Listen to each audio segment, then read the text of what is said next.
נלקחו רקמות ודברים מגופות שעברו נתיחה, וזה לא היה משנה אם מדובר בתושבי ישראל או עובדים זרים או פלסטינאים.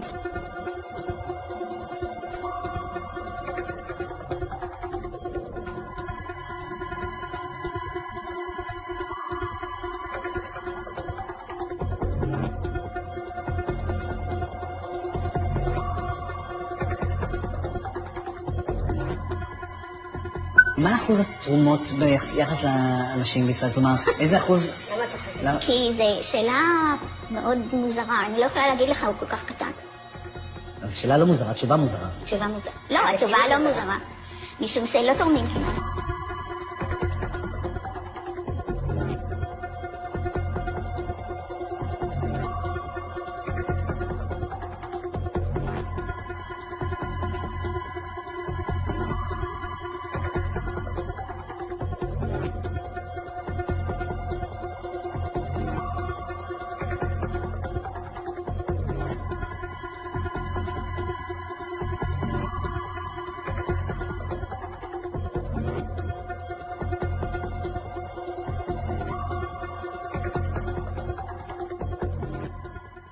לא נוגעים, משאירים שלם את החייל, מאוד חשוב, אבל לוקחים מאחרים. ממי?